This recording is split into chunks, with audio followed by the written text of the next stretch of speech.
Welcome to another interesting, relevant, instructive forum here at the Institute of World Culture.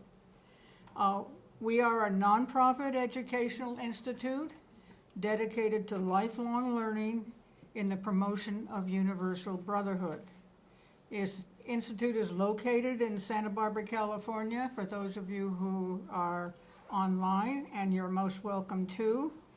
And the event is being streamed through YouTube channel IWC in Santa Barbara.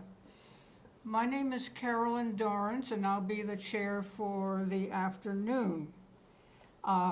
You can find out more about us by looking at our website, worldculture.org, and you can find out all kinds of information there, including our programs, our aims.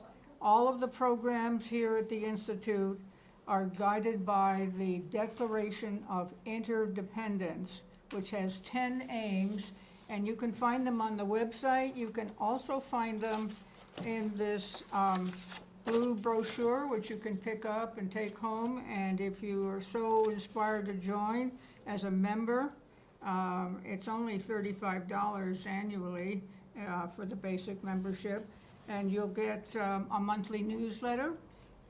And you have the Declaration of Interdependence in this brochure also. Before we get into the 10 aims, just the basics. If you're new to the hall, we hope you're parked successfully, and over through that door you'll find restrooms, and there's water in the back there. So everything we can do to make you comfortable. Among the 10 aims that are kind of the focus today is aim number 6, to promote forums for fearless inquiry and constructive dialogue concerning the frontiers of science, the therapeutics of self-transformation, and the societies of the future. And we'll also be pushing into the mysteries of the cosmos and of AI. So we think aim number 7 is very relevant, to investigate the imaginative use of the spiritual, mental, and material resources of the globe in the service of universal welfare. Our program today, we didn't have a flyer here, but our program is really on the searching, well, it's brought up to me. It's part of our theme, the culture of conscience, creating a culture of conscience. That's our theme for the year. And so we are trying to keep that in mind as we do our programs. Our main speaker today is none other than Daniel Godinez. He is currently on the last and toughest part of his Ph.D. program at the University of Mexico. Or is it? New Mexico. New Mexico, okay. And he's written a bit about his, how he got into what he's into. His world began, or his life began as he knows it today, with contacts at Goleta Valley Junior High School with a phenomenal science teacher, Kim Miller, and I think she's probably here in the audience. And she deserves lots of credit for what she's done to inspire students to go into scientific fields, which is what he's done. He always thought that, or soon thought that astronomy was something he was fascinated with, and it came very naturally. And he thought that this field was the idea that by studying the cosmos, we are studying our history, as every time we look into the stars, we look into our universe's past. He attended Dos Pueblos High School, where he excelled academically, and it was clear to him at that point he wanted to pursue astronomy as a career. And he knew he had to get good grades to get into college, ultimately as an astrophysics graduate. His dedication in astronomy in high school earned him positions as an astronomy tutor at Santa Barbara City College and in an astronomy program at the Museum of Natural History, where he actually managed the astronomy program on the weekends and ran the planetarium shows, which I hope you go to regularly. And he did one summer opportunity to conduct astronomy research at UCSB. After he graduated high school, and I have to say that having read something like 56 scholarship applications for a foundation in Ventura, I'm finding that students are getting into serious topics at age 8. And they're building things and they're organizing clubs and things like that. It's not just trading baseball cards or something like that when I was that age. So he has done a lot of those things. He went with full scholarship to Bard College in New York, where he got a BA in physics, graduating in 2018. He acquired an internship at the La Cumbre Observatory here in town and worked with Dr. Rachel Street on the classification of gravitational microlensing signals. And his one summer internship turned into a 3-year collaboration that led to his first paper published in 2019 and kind of gave him the identity of a rising expert in astrophysical object detection. What I love of all things about astronomy in my early career is that they directed me also recently toward a path in which I've become an artificial intelligence expert.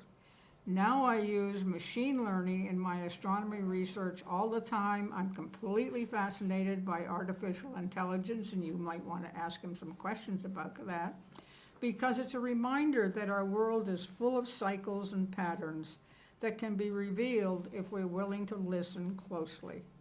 Machines have better hearing than us, he says, so they have become a particularly useful tool for identifying patterns that elude us at the moment. He began his Ph.D. at New Mexico State University in 2021. He's in his 4th year. He's working now on his dissertation. He passed all his classes and his oral examination last spring. So we're very proud of him. He's doing everything the right way. He is now trying to identify an extremely rare nebulae, which he's targeting with an 8-meter Gemini telescope in Hawaii. You'll see that this field takes you all around the world. And he's recently come back from a, you might say, a conference that he gave a paper at, and he's meeting all the experts in his field. And so they're kind of putting their arm around him and helping him to become a professional in that field. He hopes to graduate completely in 2 years, 2026, and continue in academia, as his goal is one day to teach as a professor, and through these efforts help shape the future generations of astronomy scholars.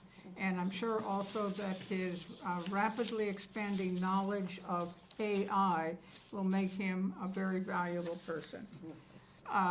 And full of employment. So he's going to talk for, about an hour and show us photos, and then he's going to take questions and Q&A. And at the end, please stay seated because we'll be doing, announcing things and hearing a vote of thanks for the afternoon. So Daniel, it's so good to have you here. It's maybe in 10 years we'll have to really wait a year to get you to get back here. So we look forward to what you have to say.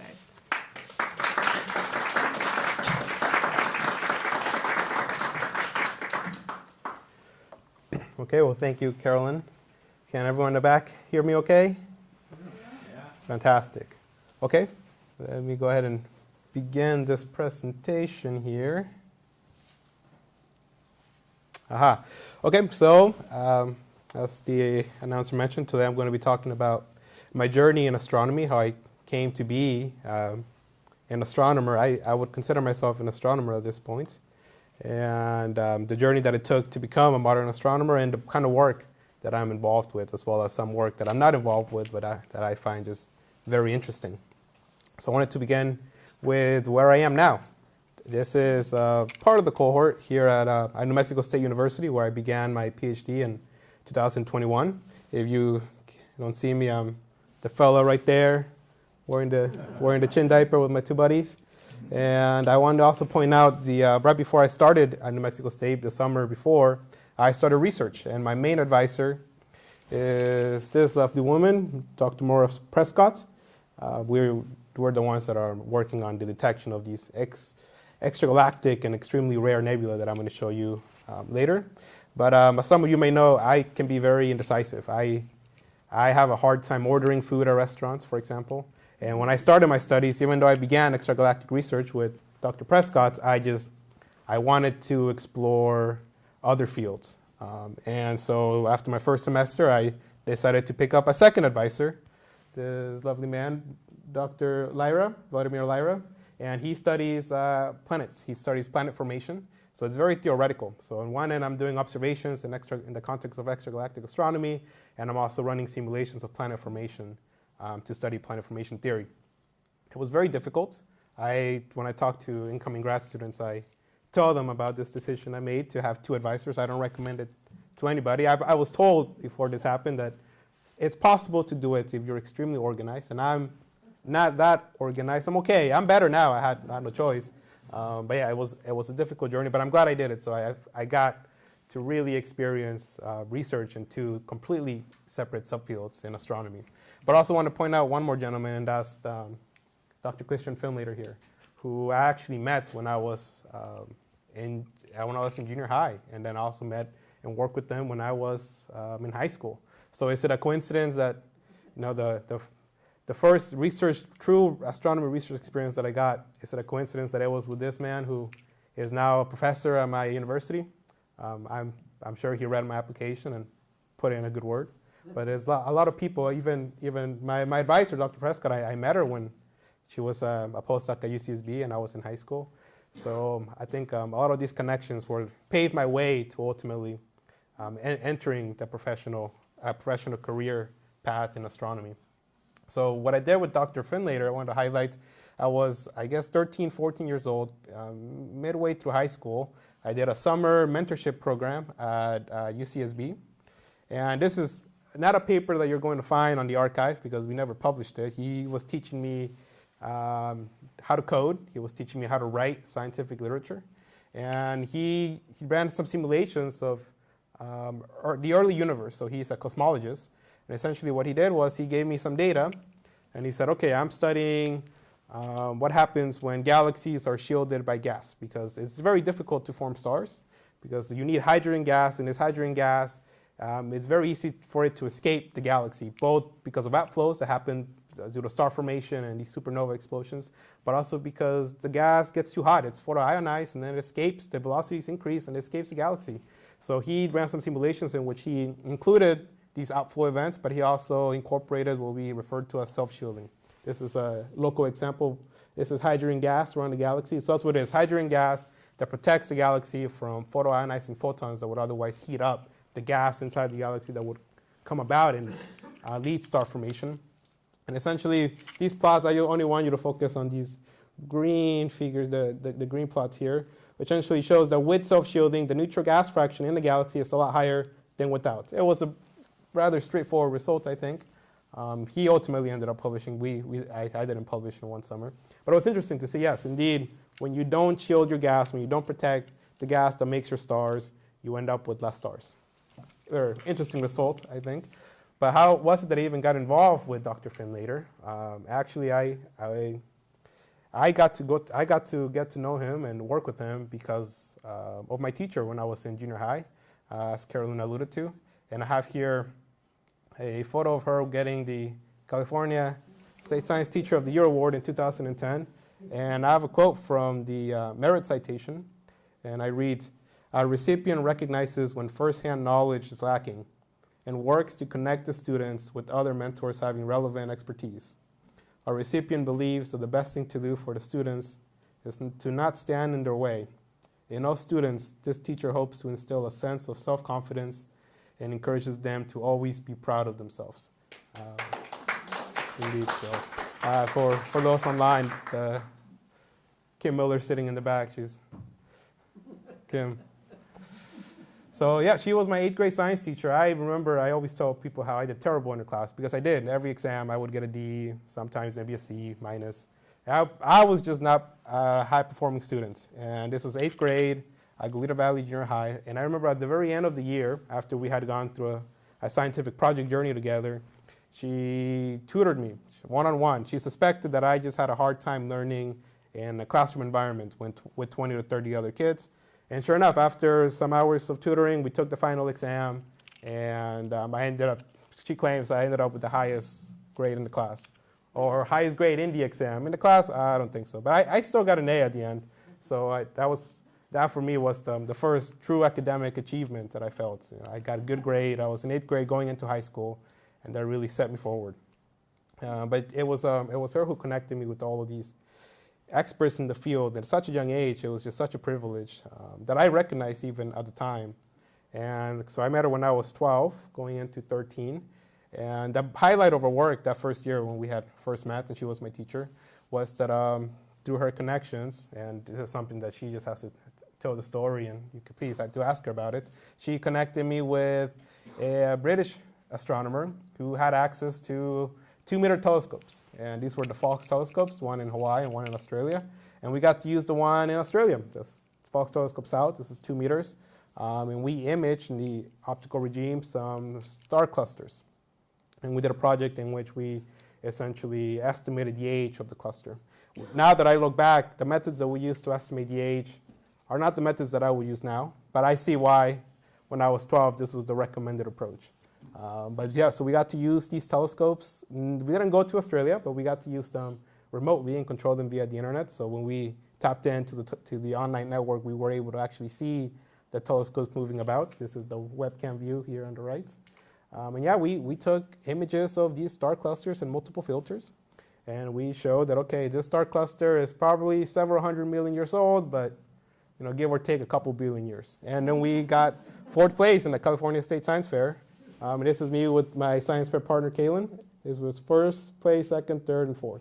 So I think this really got me even more excited about the prospect of becoming an astronomer. I think at this point I had already made up my mind that astronomy research was something I wanted to do. I wanted to do observations in particular. That's what really fascinated me. So I went into high school, and I remember Kim, she emphasized the importance of getting good grades. And she even made a deal with me. She said that for every A that I get, she would give me $100. I didn't take the deal because I couldn't. I admired her too much. But it was that motivation that really set me forward as I entered high school. And I knew I had to get into a good college in order to ultimately attend an astrophysics graduate program. So when I was in high school, as I mentioned, I did research with Dr. Finlater one summer. But I also got involved in the Gladwin Planetarium, where I was giving planetarium shows every weekend. Ultimately led to me being given the opportunity to actually have employment, where I worked over the weekends and gave Thursday shows to the elementary kids. So actually I had to get permission from the principal to leave Thursday mornings and skip a couple of classes so I can go do my job at the planetarium. They were happy, of course. It was very encouraging. And also Kim encouraged me to get enrolled in the IB diploma program, the International Baccalaureate program at Dos Pueblos High School, which is an intensive sequence of classes that you have to take, both math and science, history, and art. And the goal is to make you a well-rounded student ready for college coursework. So as Carolyn mentioned, I took the astronomy college class at our local community college, where I aced the course, and then a couple years later I was offered the opportunity to be a tutor. So that was a lot of fun. So during high school, I did research for one summer, but I really was focused on my grades and being involved in astronomy as much as possible. But throughout the 4 years of high school, my teacher, Kim, even though she was in junior high teacher, she would meet with me frequently. I was always good at math, but pre-calculus was difficult for me, and many times I would go to her house and she would tutor me. She told me the door is always open. Whenever I need a quiet time, I can go to her house and study and drink some juice, etc. So I never really felt like I wouldn't accomplish my academic goals, because I knew that there were people who were supporting me, Kim, and the people who she had connected me with. And as I mentioned, well, one of the persons that she connected me with is now one of my professors at my graduate program. Another one is actually who I'm going to talk about in a couple minutes, who gave me my first professional astronomy job, should I say.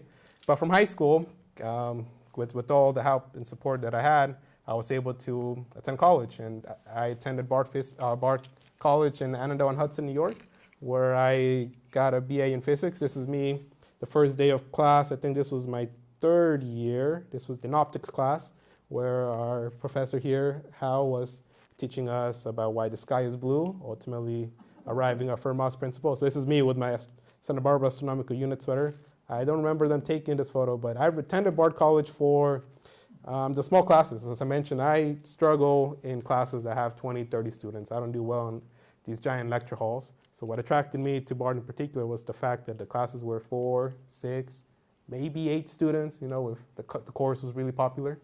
In this class, we had 4, 5 actually. One of the students was absent the first day. But that's what I benefit. I enjoyed being part of a small program, and it was hard. Studying physics is difficult, but I had the support, of course, from my teachers at the university, my mentors here at home. So I did well. I got decent grades, and after my second year at Bard, I got an opportunity to get an internship at the Las Cumbres Observatory right in front of Raytheon, here in front of Target in Goleta. And I got to work with Dr. Rachel Street, who was one of the astronomers that my teacher Kim introduced me to when I was 12 and 13. And then when I started working, she had a postdoc, ATM Bachelet, and then one of our collaborators, Gautam Narayan. And this is actually a slide that I gave during a conference last month, in which I highlighted the work. So she gave me a summer internship for one summer, 3 months, 2 months, and it was part-time. But this was the first I was getting paid to do astronomy, so I was very excited. And it was very difficult because I did not have any professional experience. So I remember I would show up to the office every day, full-time, stay even a little later. And sure enough, after a couple of weeks, she said, I got some money came out of somewhere, and you're welcome to stay full-time and get paid. So that's really what I think cemented me as someone who was going to complete the project that she had in mind, because one summer to do what she had in mind was not possible for me at the time. So what did she want me to do? She wanted me to use machine learning, artificial intelligence, to identify a very rare type of signal, gravitational microlensing event, which is a transient event because they only occur once. And sure, after 3 years, she eventually was able to get funding for me to return every summer, and we collaborated throughout the academic years. And after 3 years working together, I managed to publish a paper in which we presented the program. This is the official logo that I made, MicroLEA. It's publicly available, it's open source. And what's exciting is that there are scientists now that are using the program, both in the US and abroad. And that's giving me an opportunity to collaborate with not only astronomers, but also physicists. So it's exciting. It's also, I realized program development can be very tedious because any program you write is going to be full of bugs and errors. And it's good when people highlight that, hey, your code breaks here and there and there and there, but it can be a little bit overwhelming. But at this point, we have a very stable version 2.6-ish. But yeah, this has been probably one of my greatest achievements, is publishing this work and having it actually be adapted by some of these online brokers are going to be querying, and they are querying currently, survey data. So telescopes, when they take data, they send out alerts. So my program, which searches for gravitational microlensing, is one of the filters in the Antares, Fink, and the PIC Google brokers. So what is gravitational microlensing? I just wanted to give some background as to what causes these events. Essentially, it's the bending of light from a background source due to the curvature of space-time. This is from Einstein's general theory of relativity. And essentially what happens is if you're looking, here we are on Earth, if you're looking at a star that's not a binary and it's got no pulsations, just a normal constant star, the brightness is not going to change very much, besides maybe just some noise fluctuations. But if another star happens to go in a line between your line of sight and the source star, as the light bends around this lens star, the gravitational effect, the gravity of this star actually acts as a lens. And what you see on Earth is the brightness of this source star actually begins to increase. So I'll show you what these signals look like. For another example is you can actually study very, very far away objects. So my work with Dr. Rachel Street was all galactic astronomy, in the sense that we're looking at stars in our galaxy, and the lenses are dwarf stars within our galaxy. But you can look at quasars, which are extremely far away. And this actually, I got the opportunity recently to start working with a team that's looking at quasars, and they're trying to study them through lensing, because we know quasars are extremely massive black holes. They have an accretion disk around them, but it's hard for us to study the accretion disk because we can't resolve it, we can't see it. But because of gravitational lensing, the light from the quasar is amplified.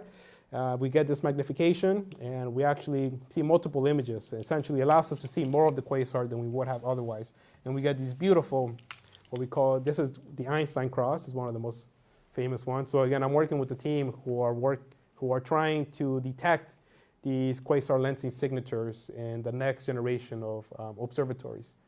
So that's been exciting. So again, gravitational lensing is an extremely powerful tool. But when I was working with Dr. Street, the main motivation was always to detect planets. So again, as the lens goes across your line of sight with the background source, the light from the background source seems to increase. And that's why when you plot, this is the time series data of the brightness of the source versus time, you get this symmetrical shape.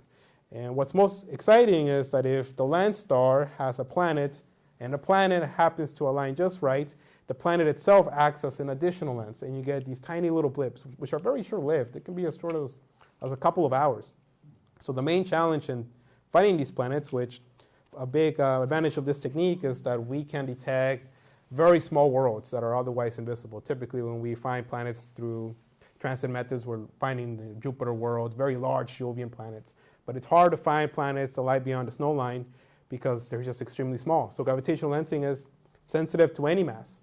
In fact, there have been papers published where they say the lens was not a star, it was actually just a planet on its own. A starless planet roaming through space cost a lens, and it was detected for 45 minutes. But again, the main challenge is, since these events are extremely short-lived, in this particular example, 8 hours, you want to detect the microlensing event as soon as it begins, as soon as possible, so that you can begin follow-up efforts. So you can point as many telescopes as you have access to get as much of this data as possible. So that's what my program, MicroLEA, does. It looks at these light curves, and it tries to predict as early as possible when this is an actual microlensing signature. So this is one of the examples that we show in the documentation. The bottom graph here shows the performance of my algorithm. And my algorithm is a machine learning classifier that in this particular model was trained with 4 different classes. Microlensing is the one that we're after, variable stars, and cataclysmic variables, which are very similar. There's a variable star, but they have signatures that are very similar to microlensing, so they lead to many false positives. And then finally, we had a constant star. And essentially what you're seeing here is you want to detect this signal as early as possible, ideally here. And so what I did is I ran an analysis on my program and said, okay, if we were detecting this live, at what point would my program say that, hey, this is a true positive detection that I output? And that's what this green light shows, day after day. And whenever this green curve is higher than the others, that's when the classifier says, hey, look over here, this is something that's interesting. So this happens around here. So this is not something we found live.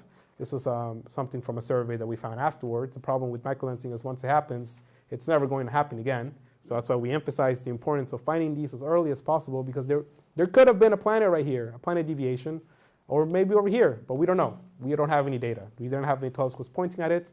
But again, my program would have found it around here. And that's what we've shown test after test, is that my program is capable of detecting these events very early. So we have credible early detection capabilities, and that's why it's incorporated in some of these brokers that are going to be sending out live alerts day after day. So I gave a talk recently at a conference where I highlighted this work. In particular, I highlighted the role it's going to play in the next generation of telescopes, which is the one that I'm most excited about, is the 8-meter Rubin Observatory down in Chile. This is a model of the observatory. It's just about done being built, and it looks exactly like this.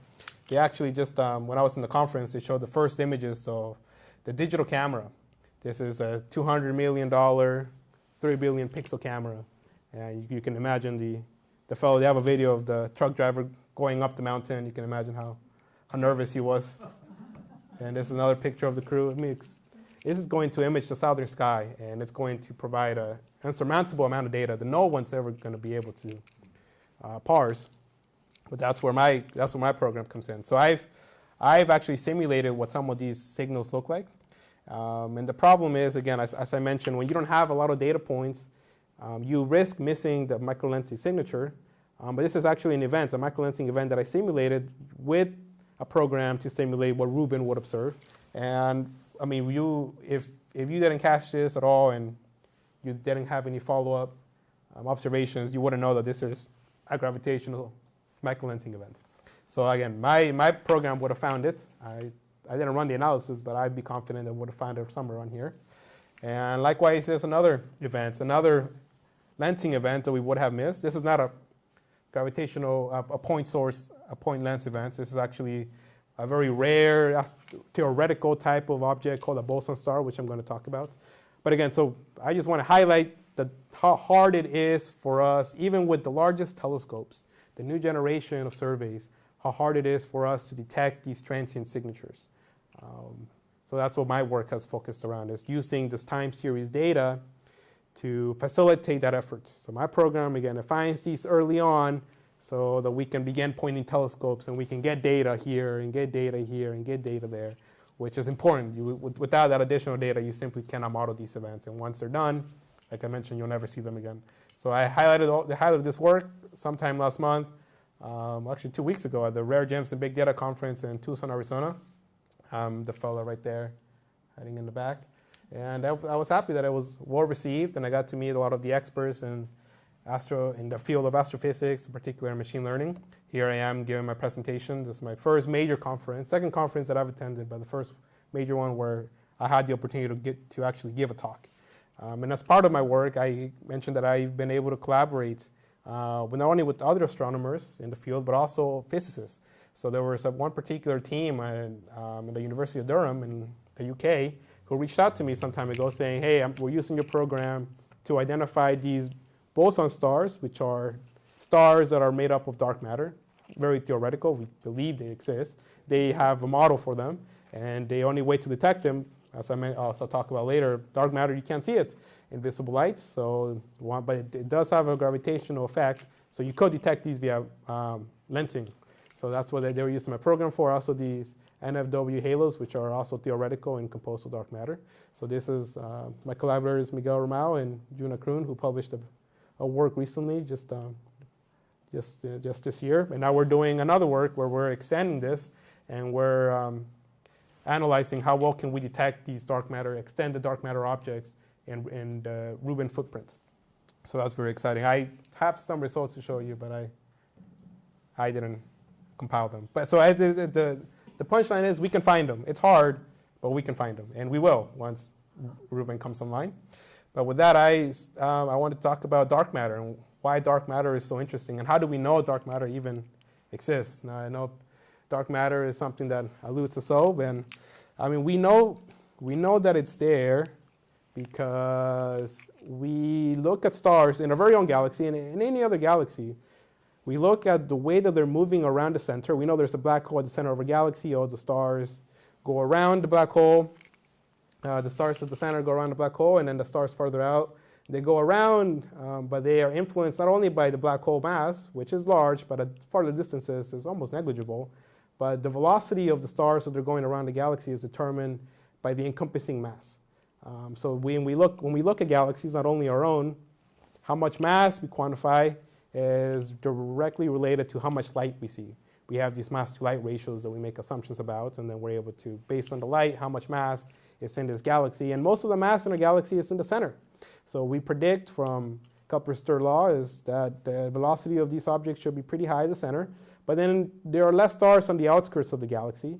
So from the loss of planetary motion, we expect these to decrease. The velocity of these stars in the outskirts should decrease, but that's not what we see in the Milky Way. In fact, we see that the stars and the hydrogen gas on the outside, these are hydrogen gas signatures, they actually remain a little steady and begin to increase. So this is what we expect from our models. This is what we see. So the velocities cannot be explained. And even if you look at other galaxies, you can put a slit across a galaxy and you can get from the Doppler shift, you can see how fast is the material moving as you go farther away from the center of this galaxy. And we observe the exact same behavior. So that's where astronomers came up with this term, dark matter. There must be some sort of matter that we don't see, but the gravity is there, because if it wasn't there, then the velocity of these stars would not be going up. It would actually begin to decrease as expected from our models. So we don't see it, but other signatures that we have are, again, through lensing. I really do love the insights that gravitational lensing provides. So when we look at these stellar clusters, we see these arcs, which is, again, that's a result of the bending of light as it travels through the space-time of the, in this case, the galaxy cluster in the center. And from these distortions, we can actually estimate the mass. Now, again, we look at the light in the galaxy cluster, we estimate how much mass is there, and then we look at the distortion of these arcs, and we say, well, these arcs are distorted, they're a little bit too elongated, and in order to get this from theory, we will need a lot more mass. So it's another evidence, it's more evidence that, yes, these galaxy clusters are also full of dark matter. Otherwise, we wouldn't see lensing the way that we see them here on Earth. So again, what is dark matter? When I was taking my classes at the Ph.D. program, I asked my teacher, is dark matter in our very own solar system? Is there dark matter by the Earth? Is there dark matter by the Sun? Is there dark matter by other planets? And he said, yes, dark matter is actually everywhere. It's trace amounts here in the solar system, so we can't see it. But it's the entire halo of dark matter. And in fact, what makes this so important is that without dark matter, we wouldn't have been able, the universe would not have created galaxies to begin with. There's another example. You can't see dark matter, but this is a blue overlay of what we think the dark matter distribution of this particular galaxy looks like. So again, dark matter is spread out everywhere from our solar system, from the center of the galaxy outward to create a giant halo. And this is why it's so important, because these dark matter halos were what came together at the beginning of the early stages of galactic evolution.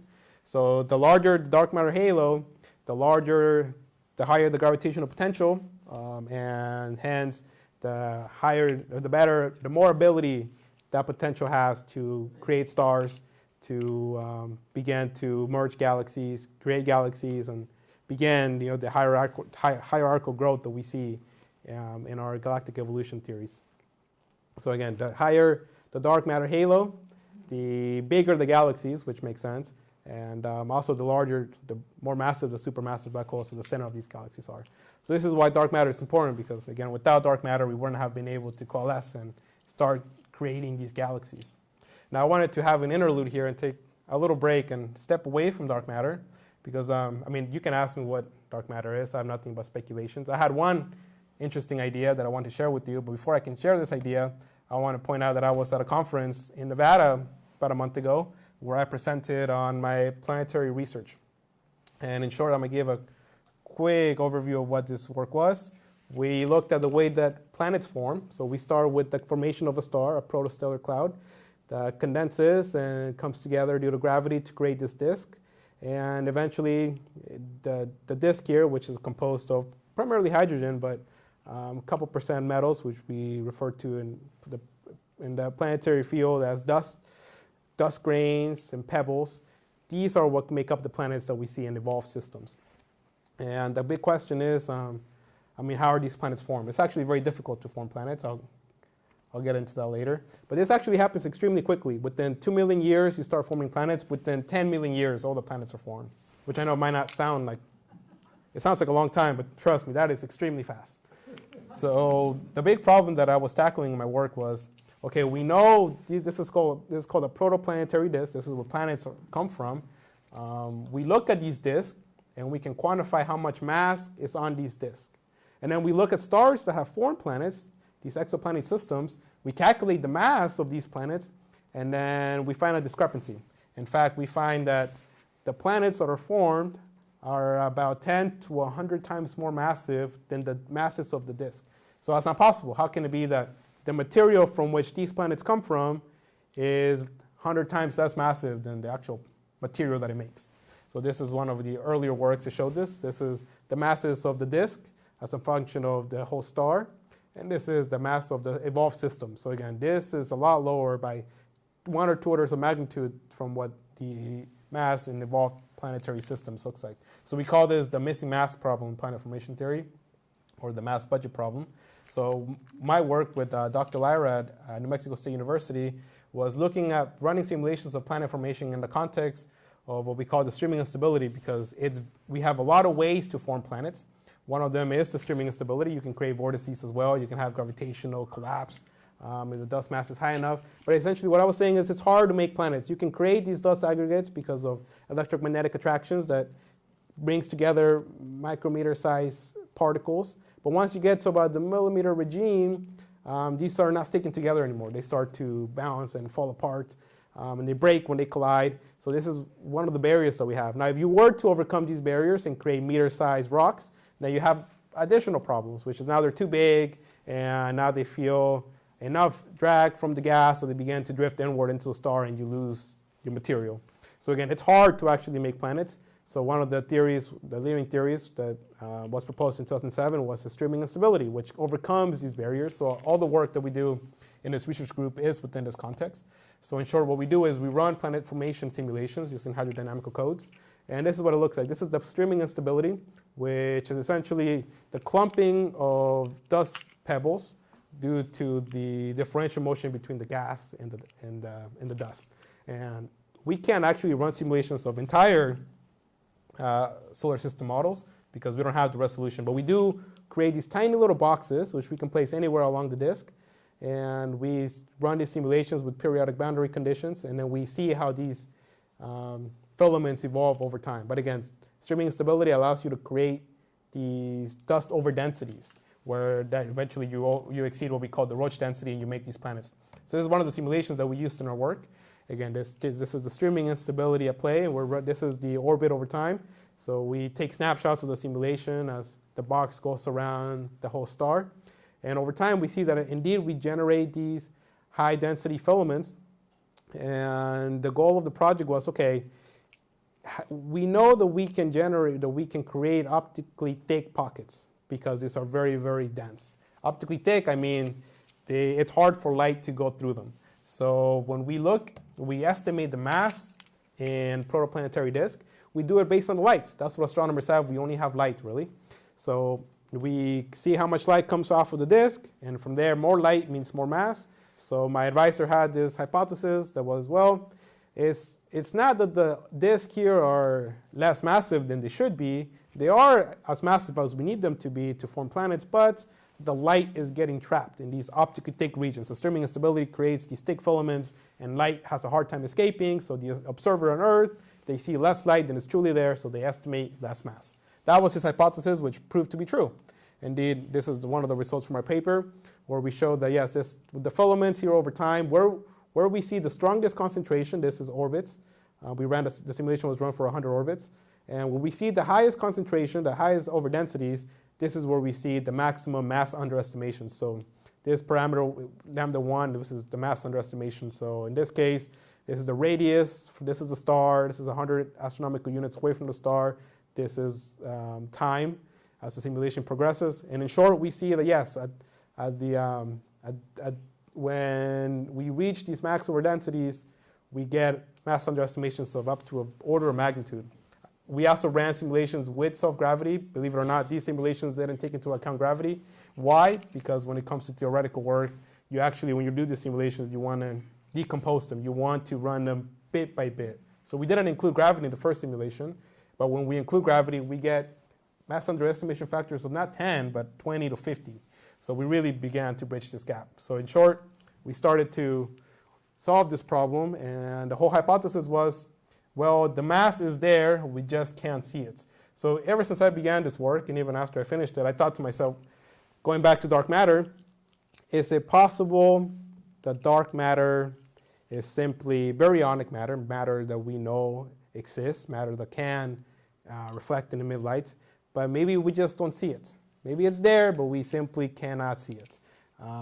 So I had thought about this for a long time. It seemed implausible, but my idea was, when you're creating planets, I mean, you create so many planets sometimes that these planets are ejected outward.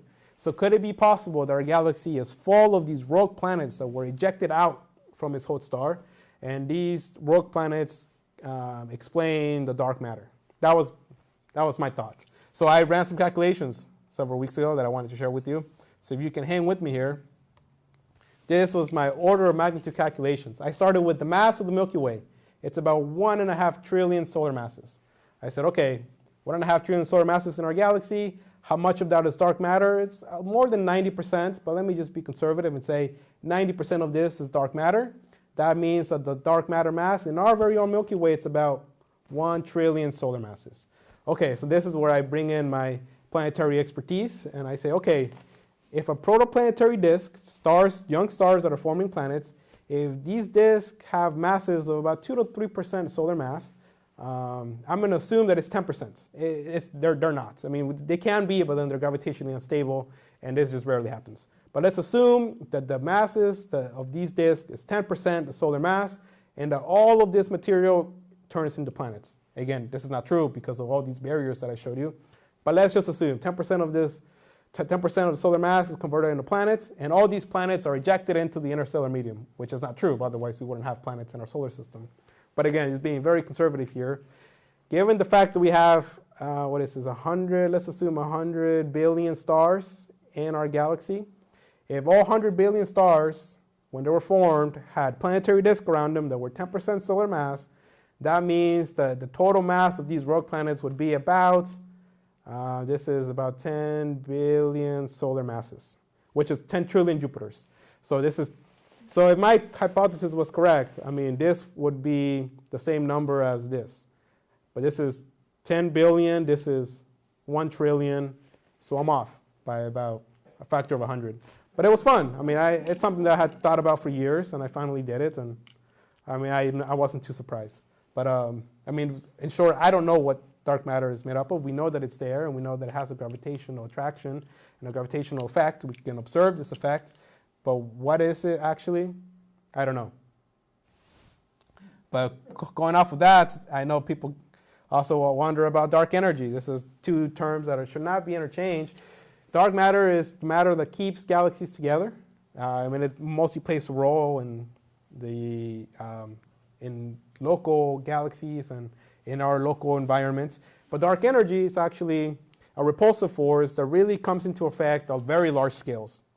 And dark energy is actually what makes up the majority of the universe. Now, we call it dark energy. Sometimes you'll hear astronomers refer to it as mass because of E equals mc squared. Energy and mass can be interchanged. But in short, what is dark energy? I don't know. It's the short answer. But we know that it's there. It is something that Einstein had first theorized, and he had a special this gravitational constant in his equations, that it was a repulsive force. But we know that it's there. How do we know that it's there? Is because we look at exploding stars. It's very hard in astronomy to measure distances. We have these what we call standard candles that allow us to, if we find the candle in the galaxy or within our own, we can actually calculate the distance. One of these most useful standard candles are type 1a supernovae, which happens when you have a white dwarf star that's at the end of its life next to a larger companion. And what happens is the larger companion is feeding material into the white dwarf, and when the white dwarf reaches a critical mass, which is 40% higher than the mass of our sun, you get an explosion. You get these shocks that essentially nuclear fusion is reignited on this white dwarf in the shell. Helium begins to ignite, and you get a shock wave within less than a second. The star explodes. And these are standard candles because when these white dwarfs reach the same mass, 40% more massive than the sun, you get the explosion. So that means the luminosity of these objects tends to be the same. So if you find one of these type 1a supernovae, you know how bright they are. You know the luminosity, and hence you know the distance, which is very, very important because it's so hard in astronomy to get distances to objects. So what do we do is we find these supernovae, we calculate the distance, because we know they're all formed the same manner, and then we see that, okay, the distance of these objects is actually increasing as a function of redshift. And I'll talk about redshift in a sec. But this is what we expect. If the universe was static, this is what the theoretical model shows. If the universe is expanding, and in fact, if it's expanding and accelerating, this is what we would expect, and that's what we see. So there is something that's accelerating the universe, and we call this dark energy. Why? Because it's a repulsive energy density that is giving rise just to the slope, but we don't know what's actually causing it. So again, what is dark energy? I don't know, but we know that it's there because these supernovae, the farther away that they are, the earlier, this is earlier universe, as I show here, the faster that they're moving away, which is truly bizarre. So when we talk about redshifts, just for context, I just want to point out that this is the beginning of the universe as it moves over time. So if a star emits in the ultraviolet, for example, this wavelength, as it reaches us, it will essentially expand because of the expansion of the universe. The wavelength, the frequency is going to decrease, and you're going to observe not ultraviolet, you're going to observe infrared, depending on how far away it is, which is something that actually I learned my first year in my astronomy Ph.D. program. Is when you look at objects, if you look at an object like the sun and the moon, they have the same angular size, which is why we get these solar eclipses. But actually what happens is, as you look further away, this is the redshift, this is early universe, this is redshift of 0 would be now. As you look further away, an object will begin to look smaller, right? So if you look at your hand, the further away you move your finger, the smaller it gets. This is expected. But somewhere around here, redshift of 2 to 3, the object actually begins to increase. And this is because we're actually looking at a smaller universe. So again, looking back at this, the universe is expanding. So when you're looking further back, you're looking at a smaller universe, so the angular size of objects actually begins to increase. This is completely bizarre to me, but it's in line with all of our theories of an expanding and accelerating universe. So I just thought this was interesting to show. But in short, when it comes to dark matter and dark energy, feel free to ask me. I don't know. And I don't know. My hypothesis was off by a couple orders of magnitude. I have not heard any good talks during my studies at New Mexico State University that the attempts to address this, but I know people are working on it. I just don't know what the current state of this research is. But I know that what's important is to find more of these supernovae, to actually begin to look further in time and see how far the rate of acceleration, how is it changing over time. We know that it's increasing with redshift, but is there a point where it begins to decrease? I think that would be particularly interesting. Okay, but anyway, so with that, I wanted to jump into yet another area of astronomy that I don't study, but I find extremely interesting and that totally eludes me, and that is the study of gravitational waves, which the best way to see it is, it's the bending and the distortion of space-time, the fabric of space-time, when objects are accelerating. So you yourself, when you're moving, you're causing these gravity waves. They're just extremely small, and we don't have the instruments to detect them. And one example is the ripple in a pond, for example. These are the gravitational waves, and what's nice about them is, I read an article once that stated that with our instruments, being able to detect them is like not being able to hear, but now you're able to hear. Before you could only touch, perhaps, or you could only see, but now this opens a total new sense. Is these gravitational waves that interact very, very weakly, if at all, with matter and electromagnetic radiation. So they're unperturbed when they reach us. They get weaker over time. Maybe we're over here, and this is where we see them. They're weaker, but they're still signatures that are largely unaffected by the medium in between.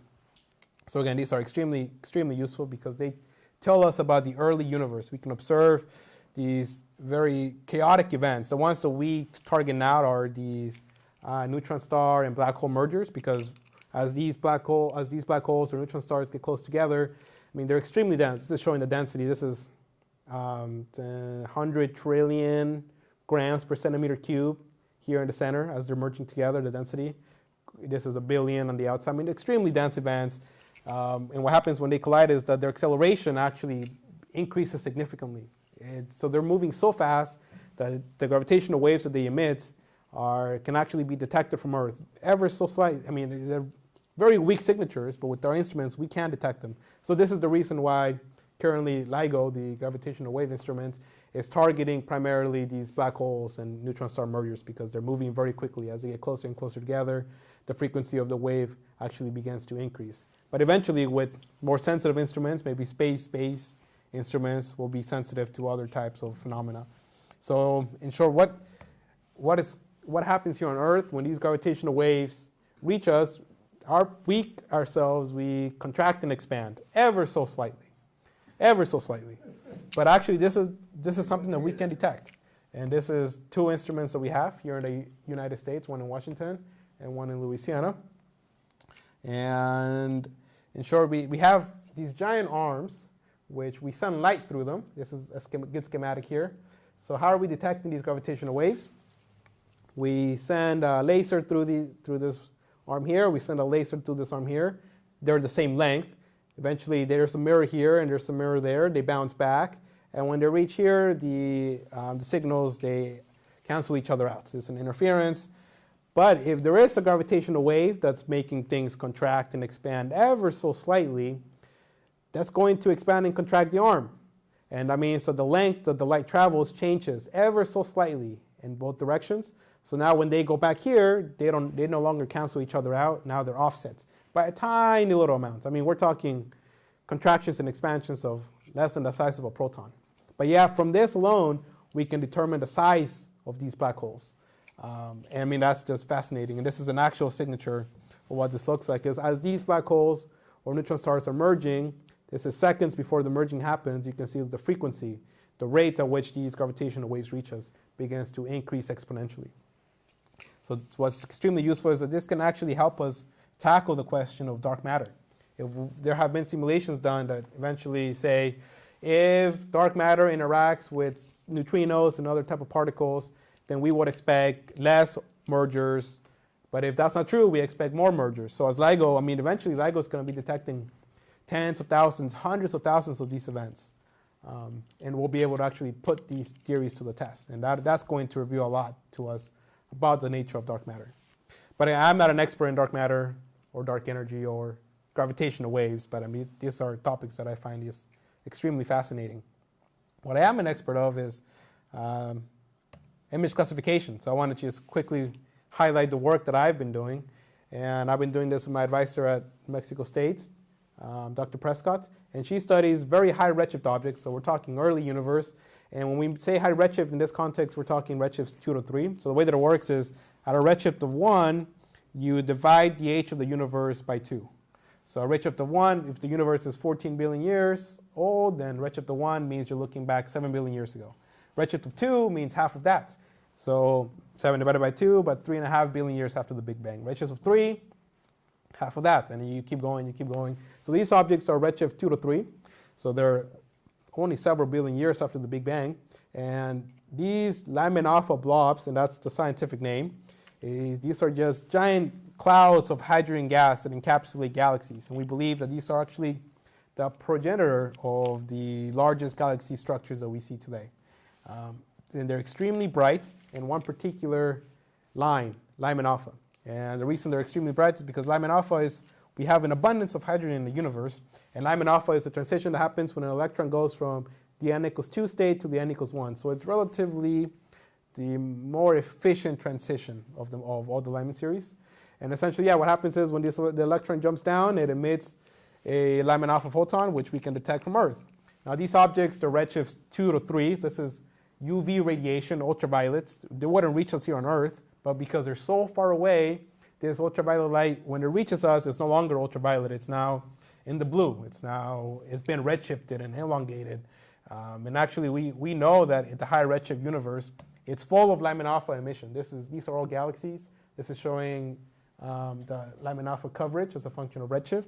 And in short, there's a composite map which shows us, yes, and in the early universe, around galaxies, we see a lot of hydrogen gas that's very bright in Lyman alpha emission. So in our work, we're looking at not galaxies, but we're looking at blobs, which is just essentially a group of galaxies. And we find these blobs at the nodes of the cosmic web. So again, we have evidence to support that actually these blobs, this is how galaxy clusters came to be. The problem is we just don't have enough of them to make robust statistical inferences. But that's the goal, is for me to detect more of these blobs here so that we can actually determine, I mean, one of the biggest questions is, why are they so bright in Lyman alpha? In order to get these, the Lyman alpha emission, the electron going from the second to the first state, you need to get the electron to the second state to begin with. And that actually requires a lot of energy. How do you get an electron from the n equals 1 state to the n equals 2 state? Well, you can do it with star formation. When you're forming a lot of stars, these very massive stars, they emit a lot of UV photons. And these ultraviolet photons, they can photoionize the hydrogen, or they can ionize the hydrogen to the point that eventually it recombines and you get Lyman alpha emission. So this is what a star forming region will look like. You can also get them from what we call gravitational cooling, which is very fascinating. This is theoretical for the most part, but you have such a giant blob, such a large gravitational potential, a lot of dark matter that makes up this potential. And the filamentary structures that go in that's feeding the cluster, if only 10 to 15% of the gravitational potential energy of these gas filaments going in go into heating up the hydrogen gas, you can reproduce the luminosity of these Lyman alpha blobs. So this is interesting because, my advisor published a paper in which he had predicted that one of the events, one of the Lyman alpha blobs she had studied was being ionized as a result of gravitational cooling, but it's hard because you can't really observe it directly. And probably the most important scenario, or the most exciting for me, is the presence of what we call active galactic nuclei, which are just supermassive black holes. And supermassive black holes emit a lot of UV photons, a lot of high energy radiation that can ionize hydrogen and lead to the Lyman alpha emission that we observe on Earth. And this is the unified theory. So we think that the way that you look at the AGN depends. So actually we have a lot of different classes of AGNs, which are all the same thing, black holes at the center of galaxies, but depending on how you look at it, they've been classified differently just from a historical basis. But they're surrounded by these accretion disks. This torus is an artist's illustration of what this could look like.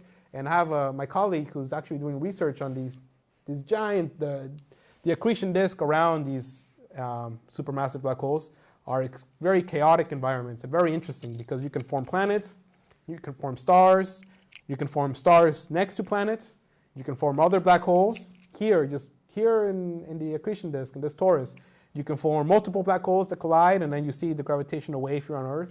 I mean, you get everything going on in the accretion disk. So we believe that, yes, a lot of these Lyman alpha blobs are being fueled by active galactic nuclei at the center of the structure. And one consequence of these active galactic nuclei is they actually quench star formation.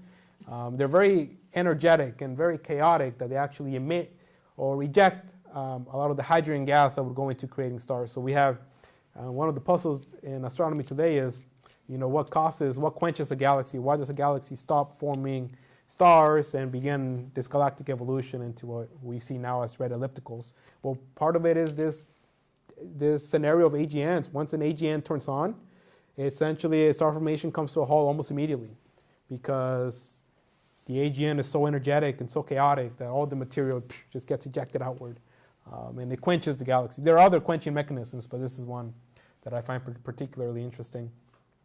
So again, what is the goal of my work? Is to find more of these blobs, to study, hopefully, the AGNs within them, because sometimes they turn off and they turn back on, and they're episodic in that sense. And that's very interesting, but again, we just don't have enough to detect them. So this is one of the blobs that my advisor had found it about a decade ago. This is the image that looks blobby. And this is the spectra, which actually found the Lyman alpha line. So Lyman alpha here, this is the Lyman alpha emission. It's at about 121 nanometers, or 1,121 angstroms. But we see it on Earth as almost 4,000 angstroms. So again, this is the redshift phenomena that I was talking about. And in short, we can find these blobs because once it reaches the Lyman alpha line, even though it's ultraviolet here at 121.6, when it reaches us, it's closer to the blue, so 4,000 angstroms. So we can use blue broadband filters. This is the blue broadband coverage. In principle, redshift Lyman alpha emission would show up prominently in the blue. And that's been the goal, because typically the way that we detect these objects is through narrowband imaging, extremely important in astronomy, and also extremely expensive, because narrowband imaging, it's a filter that's extremely narrow in the sense that it's only looking at a very small range of wavelengths. And it's great because you can say, I want to find Lyman alpha emission at a redshift of 3. You can calculate, okay, The UV light, if it's at a redshift of 3, will reach me at 470 nanometers. So I'm going to make a filter, a narrowband filter that's looking at that particular range, very, very narrow range. So any light that comes through, it's only coming in because of Lyman alpha emission at redshift of 3. So that's the narrowband imaging on the left. But it's, like I said, it's expensive. So our work has been, can we detect these Lyman alpha blobs with broadband imaging, which is the center one? I mean, these Lyman alpha blobs are more prominent in narrowband imaging. That's why this is the technique that's preferred.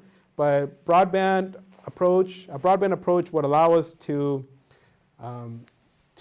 query and search larger co-moving volumes of the universe. So instead of looking at one particular redshift range, we can look at an entire redshift of 1, like a slice of redshift of 1, which is just, if our work is what we think it is, then I mean this would be revolutionary in the sense that we'll be able to search a large co-moving space a lot more efficiently than narrowband approaches could. So we can find more objects basically at a fraction of the cost. So this is one of the objects. And I'm not going to go into the technical details of how we find them, but I made an algorithm that takes these objects and it performs what we call image segmentation, which is extremely popular in astronomy. Essentially, you find the object and you create the segmentation patches. And you can see here that I've been varying one of the parameters, which is the image segmentation threshold, which essentially says how bright does a pixel need to be higher than the background for it to be considered part of the object. So the more stringent you are, you're saying, I need a pixel to be 1.5 times the standard deviation, the RMS of the background, in order to be part of the image. When you're more stringent, you reduce the size of the segmentation. So part of my work was determining what's the ideal threshold to use. In our case, we're looking for extended diffuse emission. So a lower threshold was more appropriate. And then what I do here is once I have the segmentation patch, I know the perimeter of the object. I know the area of the object. I can calculate these image moments. I can calculate the semi-major axis, the semi-minor axis. I can calculate the covariance matrix and get the eigenvalues. I can calculate all of these features, which I can then use to train a machine learning algorithm. So this is one of the algorithms that I'll be demoing today. A decision tree, most of you may be familiar with this. The decision tree is actually very powerful. But the machine learning took this to the next step, and actually the USPS was using this way before astronomers to actually sort the mail. But essentially a random forest is a combination of individual decision trees. So one decision tree is great. 100 decision trees working in parallel are even better. So that's, it's very fundamental and not too difficult to understand. We can do a decision tree and break it down individually. But essentially, in my case, I'm looking at, for example, the area of the object. I'm looking at the brightness of the object. And my decision tree is saying, is the area bigger than 300 pixels squared? Yes or no? And then it just goes down. So I'll cover this in detail later on. But this is my first approach. Is I do image segmentation, and then I'm able to find objects that are diffuse and extended. And then the next step is to actually impose what we call deep learning, which one popular approach is the CNNs, these convolutional neural networks. And in short, this is an actual image of a blob. What we do here is we have these little kernels that go across the image. And these little kernels are random numbers, which are random to begin with, but during the training process, they're optimized to become numbers that actually capture certain features. And then you go down the network. This is a network that's been used in astronomy a lot. It's 5 layers, so it's very shallow. I'll be showcasing something similar to this as well. I can't really give a good intuitive overview of what's happening with these CNNs. I found this image on some article where essentially they take a koala and they say these kernels that are being trained, they're random numbers. They're all random numbers at first. And as they're going across the image, you're doing a dot product and matrix multiplication. But essentially, when you're training it, you're optimizing these numbers so they're not random. And these numbers become numbers that when you do matrix multiplication allows you to capture certain features of the koala. So this particular matrix, I might have 1 here, 1 here, 1 here, zeros everywhere. And when it gets to the eye, as it goes across and it gets to the eye, it highlights the eye. And likewise, you have another matrix that's a little bit different, that as it's going across the image, when it reaches the nose, it highlights the nose. So that's what we're doing with these CNNs. I know I wish I could give a more intuitive overview. There are some websites that sort of show illustrations.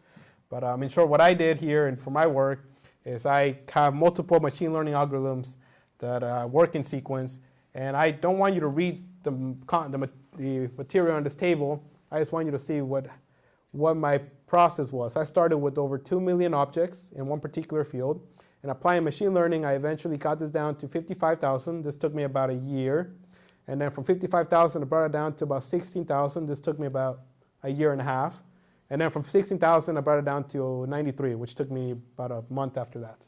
So that's what I'm doing. Is I took over 2 million objects, and I filtered out 99.9% to eventually, I only had to check by eye 100 of them, which you can imagine, even at this stage, who's going to check 55,000 objects by eye? I know of one scenario that one professor had his undergraduates look at 20,000 objects, which I think is just cruel. But it's something we have to do sometimes. But in my case, I was able to bring it down using machine learning classification. And these are the objects that I'm targeting now. These are my candidates. These are 3 that have been known already and my algorithm recovered. So now I'm targeting these objects here because they look like Lyman alpha blobs, but I don't know if this is Lyman alpha emitting hydrogen gas. So for this, I need spectroscopic data. So I've been applying to and got accepted for follow-up efforts at Gemini North in Hawaii. This is an 8-meter telescope because one thing about extragalactic astronomy is these very faint objects, you need large apertures to actually get enough light to observe them. So we had to observe each object for about 3 hours. And I just want to give some data that I received some weeks ago. So this is my object here. This is the slit that spreads out the light. This is how we do the spectroscopy. And I align my slit. This is a finder chart. I aligned it just right so that I have a very bright star here at the end of the slit, a galaxy here, 2 little objects here, and then my object there. Because the observational staff, when they look at my object, when they look in their camera, they don't see this. In fact, they don't see anything because my object is extremely faint. I see it in my data because I have very deep, wide broadband imaging, but they don't. So I had to make this finder chart to help them find it. I had to make sure that my slit was aligned just perfect, the positioning had to be just right, because I didn't want them to be offset. I mean, if your slit is off by less than an arc second, you're not catching anything. So I want to show you what this actual data looks like. Again, this is the slit, and I have several objects aligned along the slit to help me as a reference. This is 2-dimensional spectra. So this is the very bright star that I showed you. Again, this is the slit. This is the spatial dimension in the sky. The very bright object is right there, which is great. That's what I wanted. The other bright galaxy below it is right there. These are emission lines, which I haven't looked at yet, but I think would be interesting anyway, since this is data that I have now. These are the 2 little objects that I showed you. And right here where I expect my source, there is nothing. Now, I should mention this. We didn't get all the data. We only got a little less than half the exposures. But my object is so faint that I have spectral of all the objects in the slit except my Lyman alpha blob, which is a little discouraging. But I'm hoping once I get all the data and I do proper data reduction, I'll see something. But that's something my advisor told me. Is she, in her studies, she looked at 25, and she mentioned being on the telescope and looking at them for hours, hoping something would show up. And just hoping. After 3 hours, she kind of gave up. So in our proposal, we asked them for 3 hours for this exact reason. If nothing comes up, I mean, we just have to wait. And that's one of the downsides of high redshift astronomy. Okay? So with that, I'm going to finish off by talking about the James Webb Telescope, because I don't actually use the telescope or any of the data for my work because they're really good. They have a great near-infrared camera, so it's great at looking at very far away objects. And one of the first discoveries that made news and made headlines was the fact that they found a very massive galaxy, very red because of extinction and because it's extremely far away. But this is an early galaxy. So if you remember the way that I talked about redshifts, I mean, redshifts of 2 to 3 are, I mean, extremely far away, early universe. They found this galaxy at a redshift of 14. And we know this from spectra. When it was first released, we had a meeting at my university where they showed the redshift that they calculated, but it was photometric redshifts, which are less accurate, and they had these giant error bars. So the consensus during the meeting was, well, you know, the error bars were too big, we can't really trust it. Now, why is this large galaxy a problem? Because when we look back at these earlier epochs, redshift of 14, we don't expect fully grown galaxies, we expect baby galaxies.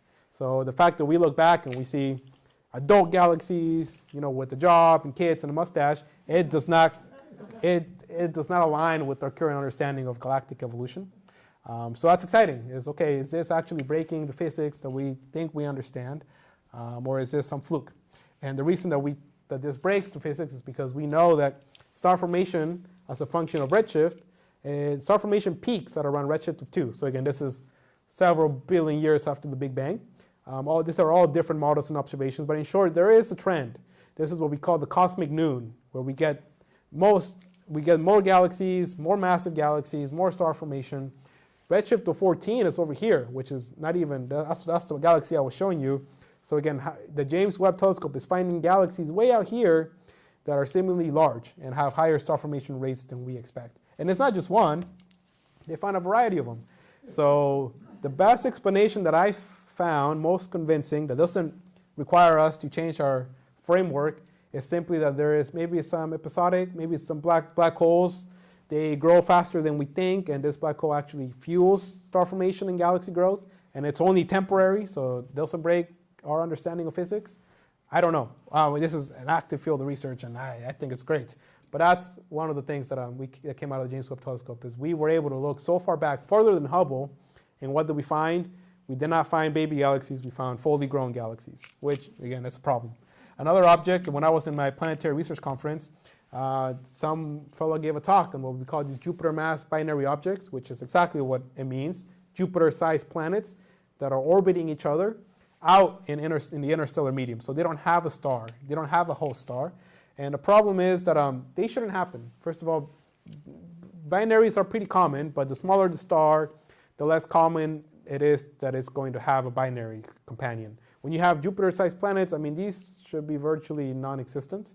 But they found about 40 of them in the same region of the sky, which again, if these are supposed to be non-existent for the most part, how can you have so many in such a local region? So that's again, he was giving a talk about how he showed in his paper, this is pioneering work, that his results support the idea that these Jupiters came from the same star, and then they were ejected outward. I mean, I didn't understand his talk, but it seemed convincing enough. But that's what people are talking about, is how can these binary objects come together, first of all, and then how I said that they got ejected outward. The best theory, I think, has to do with this is possible only if the whole star is in like a cluster environment. Maybe the gravitational effect of nearby stars allows this to happen. I don't know, but we call these jumbos, and this is another interesting fact. I mean, there's been so many interesting discoveries coming out of the James Webb. This is one that I got to hear firsthand. Okay, and then finally, I want to finish off by talking about Planet 9. And I've realized that astronomers, every time you mention the existence of this planet, most of them will roll their eyes and say, yes, of course. I know, people think there's a new planet out there. And in fact, a couple weeks ago when I was in Tucson, I spoke with TNO experts, Trans-Newtonian Object experts, and I asked them, okay, you would know, what do you think of Planet 9? The reason I asked them is because we think Planet 9, a ninth hypothetical planet, is out in our solar system because of the orbits of these TNOs. And these are eccentric in the same manner and aligned just right, that essentially the probability of these orbits being aligned and eccentric in that sense is less than 1%. It could happen, but it's very unlikely. So some fellows at Caltech, they ran theoretical models where they included a 9th planet. I mean, this is extremely far from the sun. I mean, the orbit of Neptune is like right there. Earth is, boom, right in the middle. So these are extremely eccentric orbits. And in their work, they showed that, yes, you could reproduce these TNOs, these weird orbits we're seeing. And you would also expect these other perpendicular orbits, these other TNOs that are perpendicular. And they didn't have those. But then some years later, we actually found them. We found 5 TNOs that are perpendicular, exactly like their model predicted. So we think we know where, if Planet 9 exists, we think we know where it is. It's somewhere in that direction, plus or minus a few degrees.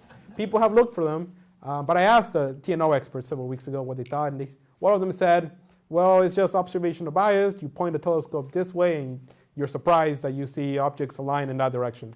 I don't know that I buy it, but he's an expert in TNO, so he's onto something, I think. But I'm happy to say that I haven't met an astronomer that refutes the idea. I mean, I've met agnostics that think that, well, I don't know, probably not, but who knows, But I'm a big believer, and that's because I'm not an expert in TNO. So I want to believe that yes, Planet 9 is out there, and people have done research and have presented work, and how can we detect it?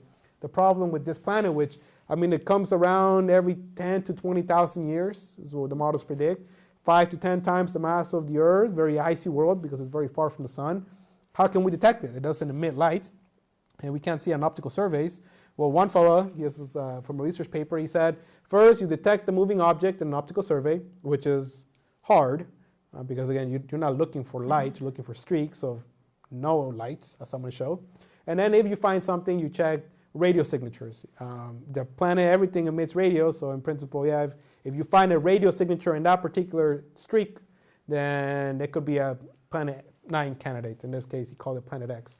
So there are people that are interested in finding it, me included, but it's very hard. So this is what an asteroid looks like in imaging. It creates a streak of light. Planet 9 would not do this. Planet 9 would create a streak of no light, essentially. So it would dim a background star.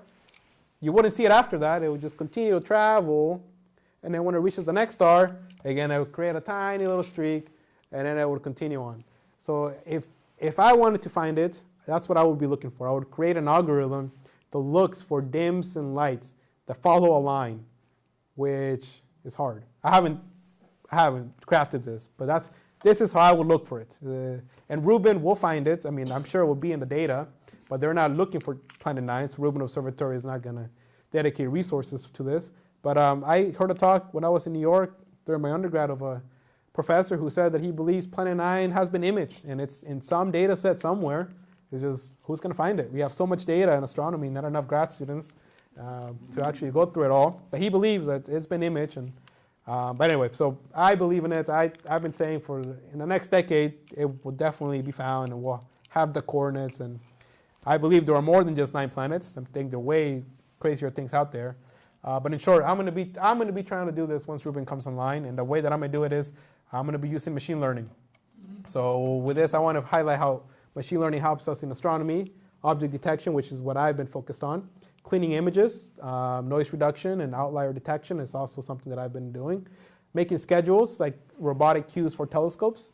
There's a reason that astronomers don't really go up to the mountain anymore. It's because now we have AI. You tell the system what you want to look at. AI finds it for you, finds the right time, given the right weather. So that's actually extremely useful. Really optimizes telescope time. And then making simulations go faster, which is something that I've thought about since I had to run simulations. But this is something that I've not explored. So anyway, in my case, I want to give you a sense of what detection and classification looks like. And for this, I'm going to use a data set of 3 different types of pinwinds. I mean, I believe this is from an actual paper, biology paper, the Arctic paper, who looked at these 3 types of pinwinds. So these are real.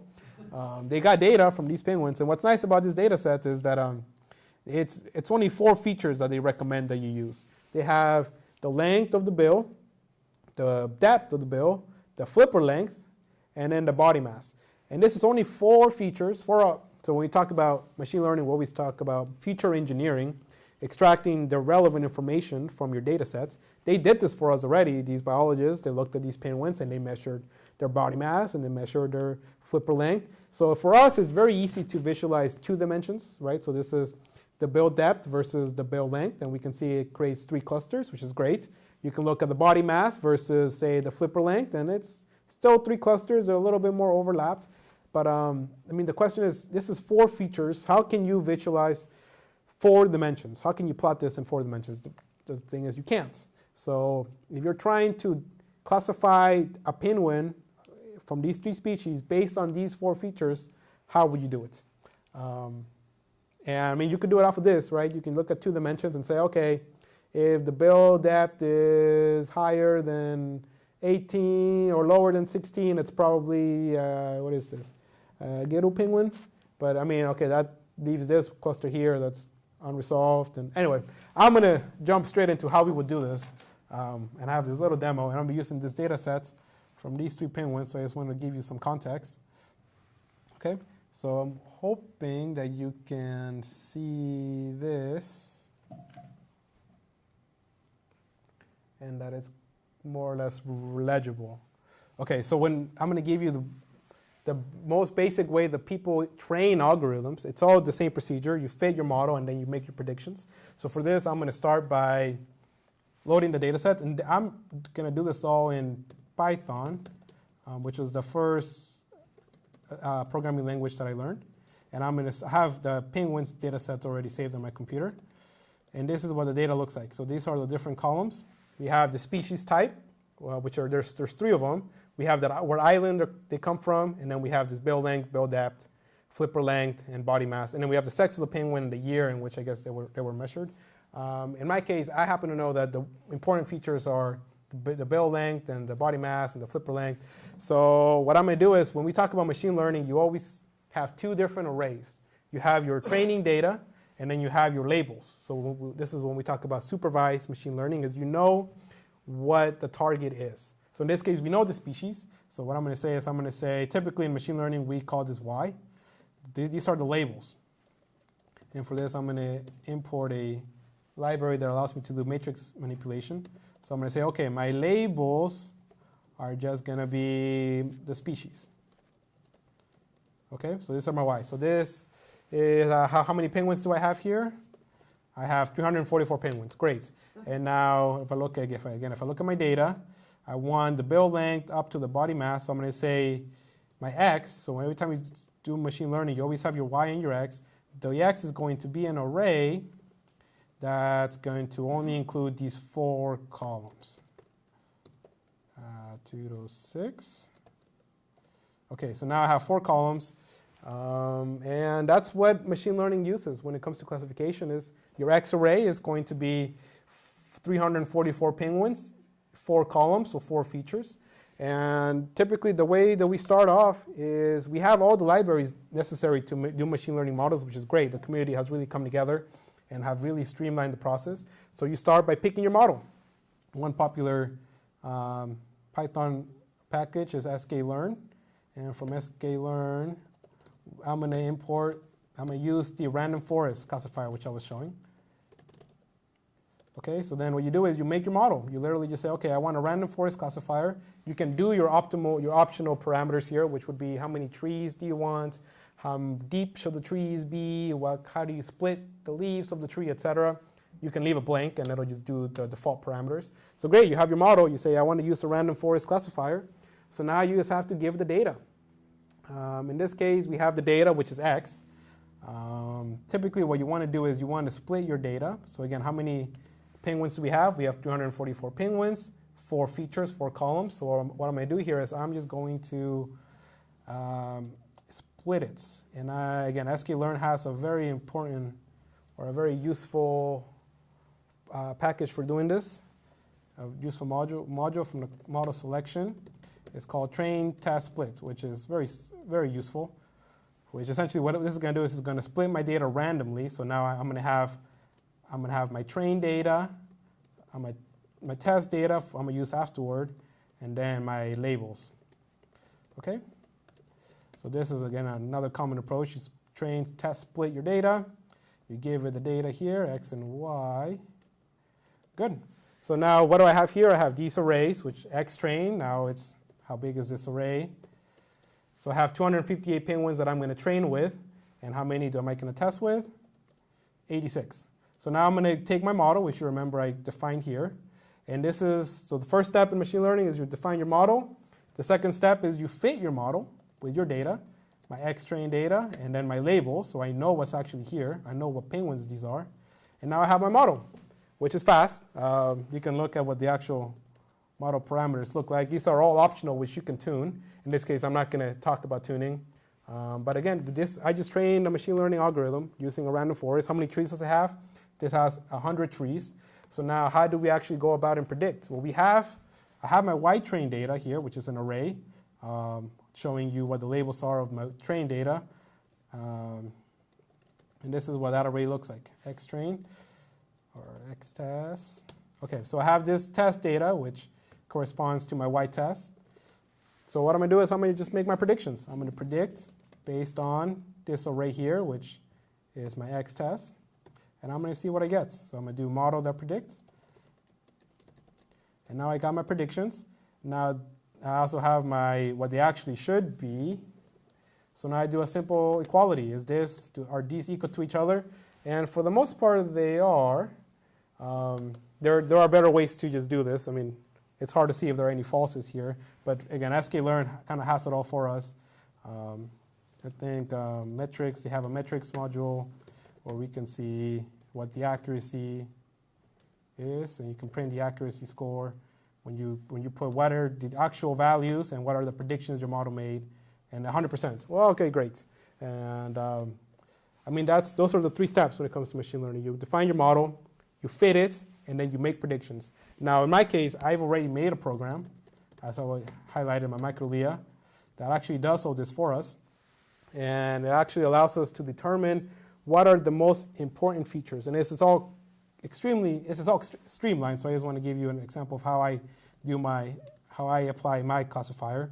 I just put in the 2 values here, and then I create my algorithm. In this case, there are missing values, so I have to impute, which is essentially when you have missing data in your data sets, algorithms, machine learning algorithms typically can't handle missing data. So by imputing, you essentially predict what this data is. It's a little procedure that I included in my program.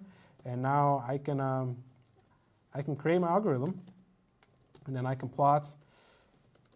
This is typical graph that you would see in the context of machine learning. There's a confusion matrix which shows you your model. If it's this particular type of pinwin, it finds it correctly 97% of the time. 1% of the time it thinks is, what is this, a chin strap. 1% of the time it thinks is a Gentoo pinwin. So this is pretty good, showing us 97% accuracy here, 95 there, 98 there, which I think is just great. But this is, I mean, I like penguins and all, but I have another data set that I really want to show you, which is a mushroom data set. Now, I'm not a forager, so I don't know too much about mushrooms. But what this data set does is it has a class here, which is going to be our Y, data class, and essentially tells you whether a mushroom is edible or not. And if it's P, if it's poisonous, and E, if it's edible. And we have 8,100 mushrooms, and then we have what are the columns that we have, what are the features that we're going to train with. We have the shape of the cap of the mushroom, the surface area, I guess, of the cap, the color, the bruises, whatever that means, population, habitat. So again, it's going to be the same procedure. I'm going to start by taking my Y, which is going to be the labels, which is just my class. It's either P for poisonous or E for edible. And then my X is going to be all the other columns after the first one. So I'm going to index this, everything after the first one. And I have 8,100 mushrooms, 22 features. The problem with this is that these are not numerical. So when it comes to machine learning, you want your X array to be numerical. I can convert them. I don't know what X stands for. I don't know what S stands for, but these are all unique values representing some sort of data feature. Luckily, again, our community has thought about this, so we have a pre-processing function. In a way, it's an encoder. You set your pre-processing, and then you say, okay, I'm going to take my encoder here, and I am going to fit my X. And then I'm in my new X. So this is my X looks like. Again, these are your features that some scientists studying mushrooms took down. But they didn't have it as numbers. They had it as letters, which corresponds to some word, I'm sure. Maybe colors. Anyway, so what I'm going to do is I need this to be numerical. So I'm going to make all of these a unique value using my encoder. And now these are all unique values. So now I'm going to create my model. And in this case, what I want to show you is the big bulk of my work is I'm able to optimize all of my models. And what I want to show you here is what are the most important features. This might take a while. So let me just do, since this is my program, I know all the ins and outs. I'm going to make this a little bit quicker. Okay, so based on these 22 features, what are the most important ones when determining whether a mushroom is poisonous or it's edible? Luckily, my program, again, I'm going to look at the confusion matrix, first of all, to see how accurate it is. So we get 100% accuracy, which I'm not surprised since I have optimized everything. Okay, but then what are the important features? I'm going to plot my feature ops, and I have here feature names. It's going to be the name of the columns. So again, I'm not a forager, so I don't recommend if you're trying to determine whether to eat a mushroom to base it off of this. But based on machine learning, we know that the order is the most important feature to consider when actually taking a look or trying to determine. Again, please don't base it off of any of these. The color is also important, I guess. The size of the gill. So this is what's helpful. Now we can take a look at what features were not important. I have here a useful option, include rejected. So the color of the veil type, or the gill attachment apparently are not really that relevant. But one important tool that machine learning brings us is, I mentioned when I was talking about the Penguin data sets, that we can visualize 2 dimensions, but we can't visualize 4 dimensions. In this case, we have 20 features. How are we going to plot these in 20-dimensional space? Well, we have machine learning to do this for us.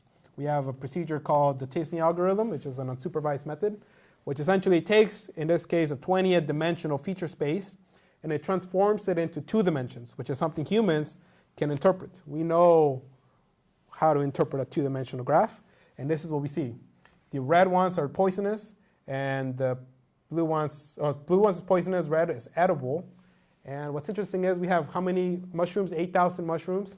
We see that we create these clusters. Now in this particular data set, there are about over 20 types of mushrooms, so I would presume, we can check, but I would think that all the mushrooms here, so again, this is 20-dimensional vector space, all of these cluster here, I would think this is a particular type of mushroom that's poisonous. This is also probably a particular type of mushroom that's poisonous. This is a particular type of mushroom that's edible, etc. So this is extremely useful because when you're trying to determine is machine learning, are my features good for machine learning, we turn to these Tisney projections. So which again, from 20 dimensions to 2, and you can see there's maybe a little bit of overlap, but not really. So again, this is why our model had 100% accuracy, because there is no overlap in this high dimensional space.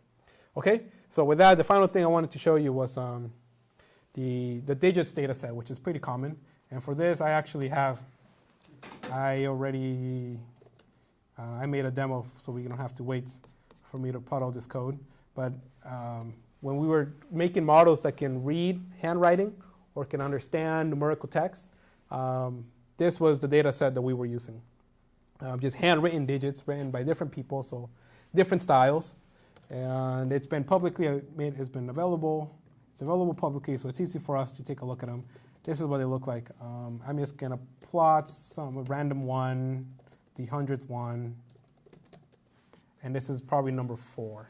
Okay, so anyway, so we have numbers from 0 to 9, and it's the exact same procedure. I'm going to create my train and test sets, and what I really wanted to show you here is how do people make these models, these CNN models, and it's actually very easy. You start your model, and then you add 1 layer at a time. And we have different types of layers. These are the convolutional layers, these matrices that I was showing you that go around the image. But literally, machine learning engineers, they experiment. And they say, I'm going to add 1 layer here. I'm going to add another layer there. In this case, this is the number of filters that are learned, the number of kernels. We can make this go higher, 512 perhaps, make this go higher maybe. Or I don't want it to take too long. But I mean, this is how we make these architectures. It's just 1 line at a time, and sometimes they're too complex, and they overfit our data, or they underfit our data if they're not complex enough, in which case you might want to remove one of these. But yeah, in short, I find it extremely beautiful how simple it is to create these architectures layer by layer, simply with 1 line of code. You add layers that you want. So I'm going to show you what these models actually look like. And I'm going to go ahead and train it. What's nice about this particular type of training is that it shows you the training over time. Okay, it says to set a seed. I guess I didn't set a seed beforehand. How to set a seed. Okay, tf.random that sets seed 1. Okay, and now let's do it. So this is a little fast because the data set is not too heavy. It's very minimal. But what I wanted to show you here is not astronomers, but machine learning engineers in general, in these papers that they publish, these are the numbers they're publishing. At the beginning, the algorithm was giving you an accuracy in the training set of 67%, and the validation was 85%. And then the loss tells you the lower the loss, the more confident the algorithm was. So in principle, what you want in these algorithms is you want the loss to decrease, becomes more confident, and the accuracy to increase. So sure enough, we get accuracies of 100% at our epoch of 13, and the validation is 97% as well. So this is, this is in short how we train the models, and this is how we do image classification in particular using convolutional neural networks. And again, what's nice about this is that you can experiment with any type of model. Again, like I said, you can increase the number of layers here, make it a little bit deeper, and then from here you can even, I guess, you can see how many parameters are here. Model extinct summary is what shows you. In this particular very shallow, very quick model, we had 430,000 numbers that were trained, 430,000 parameters. And this is shallow. I mean, the model that I used for my research was 25 million parameters, took days to train. But again, this is what we're basing it off of. We set the images, we said what we wanted to do, we know what numbers they are at the end, and then during the training, the little kernels, the numbers, they're random at first, but then they're optimized to capture particular features.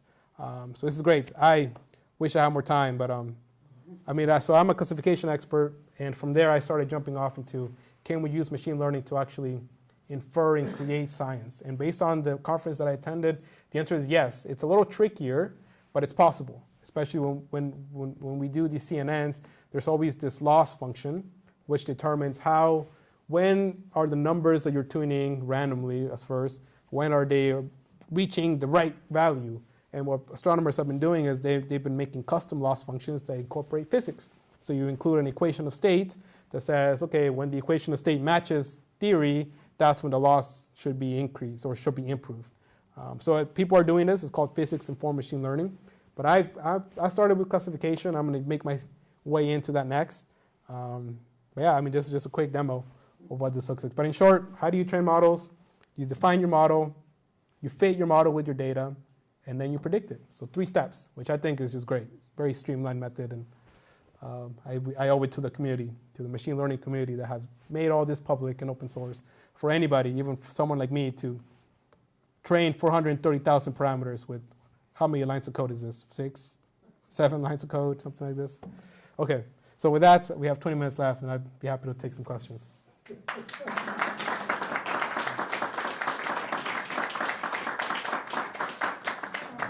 you have a question, please raise your hand, and Robert will bring you the microphone.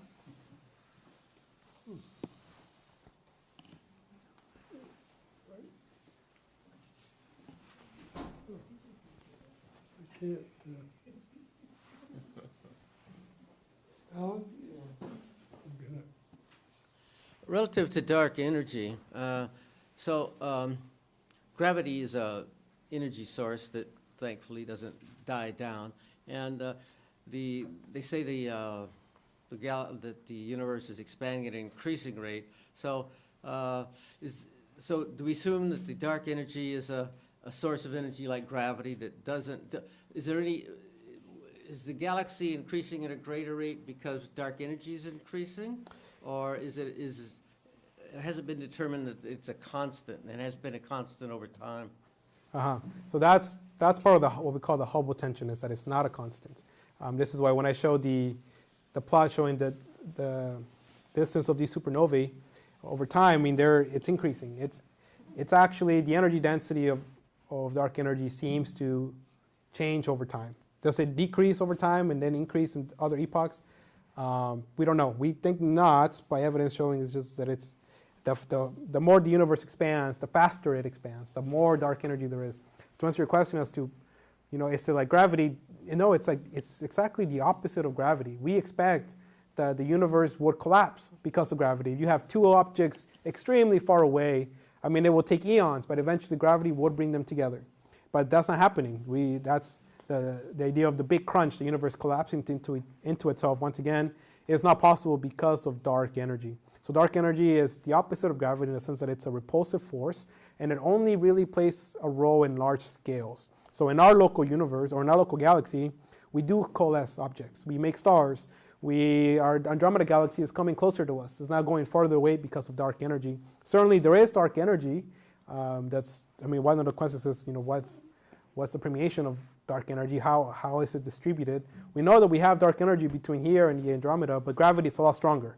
So gravity is overcoming the dark energy, but at very large scales, extremely extragalactic distances, dark energy dominates over gravity. And that's why extremely large clusters that are very far away, they have gravity affecting each other, but since the distance between them is so large, the dark energy is actually overcoming that gravitational attraction. And that's where we see the acceleration.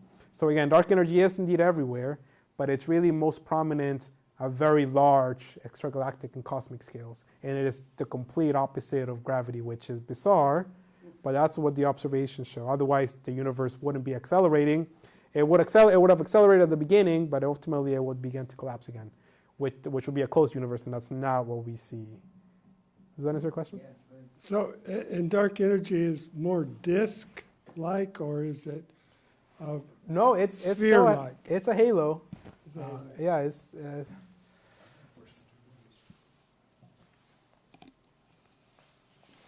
Hi, Daniel. Hi. Thank you very much. That was a wonderful presentation, and I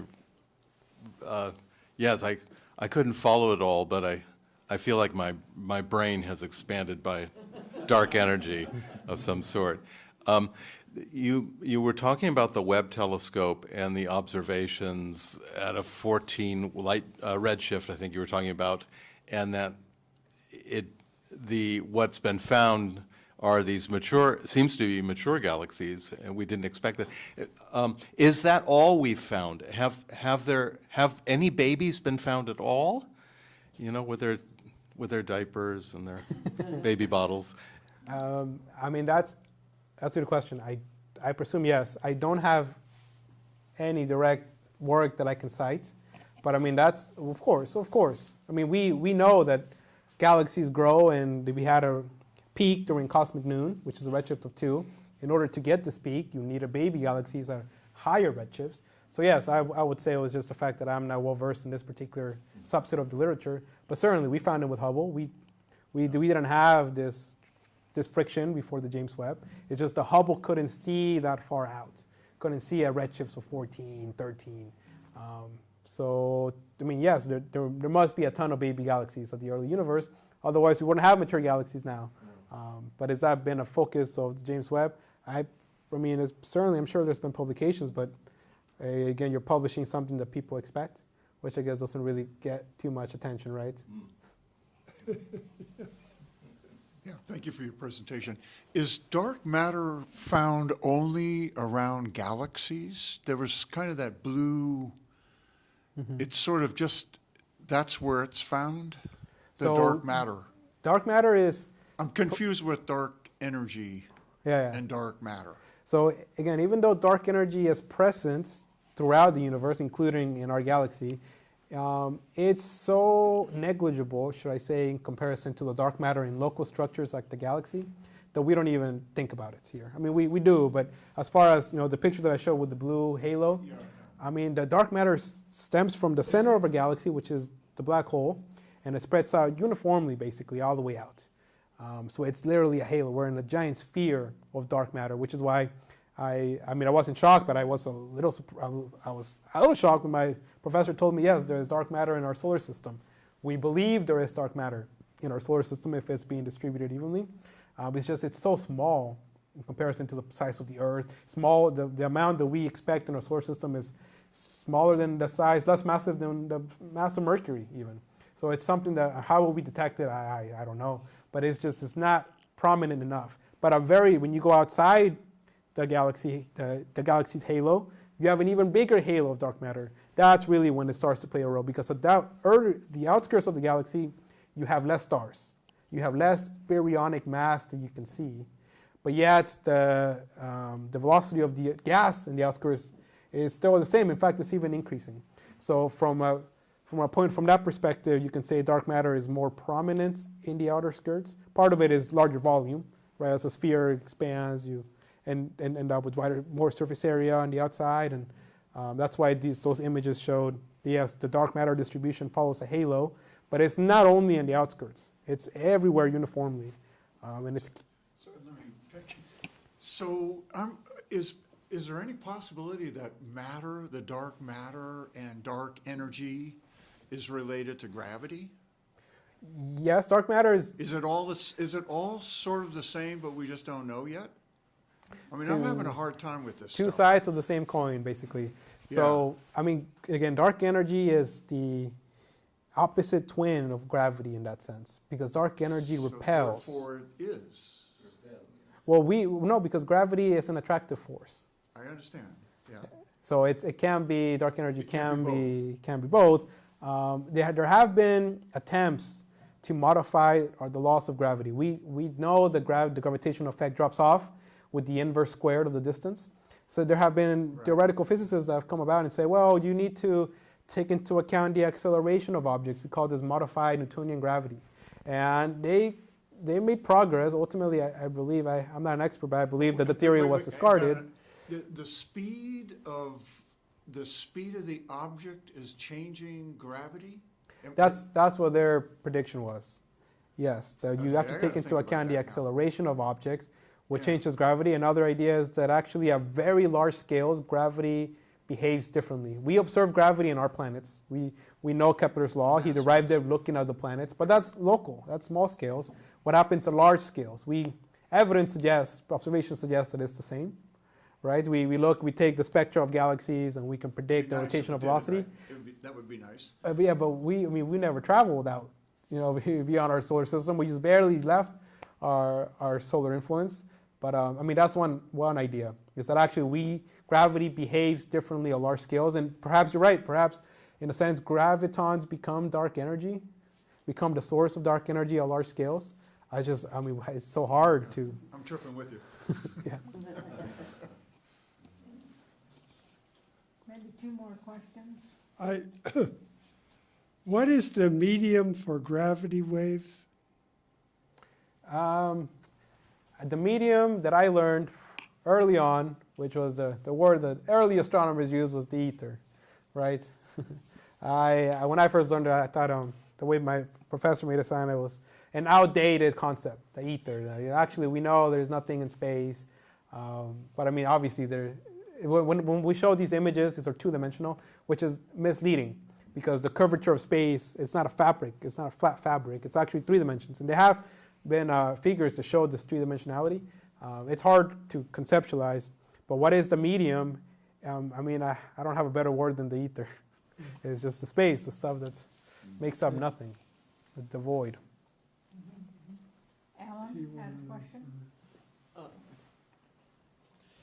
That initial thing where you're finding the planets you had the 8-hour blip when there's an interruption, and so you said you only have one chance to see this. So if you knew what the year of that planet was, could you come back in that planet's year and it would be in that same relative position so you could catch it a second time? Or would the gravitational lensing would things have moved a little bit so the gravitational lensing wouldn't be effective at that point? So two points on that. When we catch gravitational lensing signals, we're observing a star that's far away. The object that causes the lens, this is bizarre, but the object that causes the lens, we can't see it. It's a point-like lens that's invisible. It's obviously it emits. We think it's a dwarf star typically, but we don't see it in our optical surveys. But we know it's there because of its gravitational effect, the lensing effect that it has.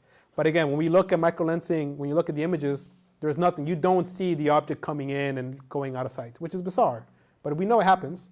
But the thing is, once it goes out the line of sight, it's going to keep going. And that source star that's way far in the back, it's not going to move. That's the background source, and that remains stationary. Okay. But the object, again, the invisible object that came in between, it's closer to you. That creates the lens. It will keep moving on forever and ever and ever.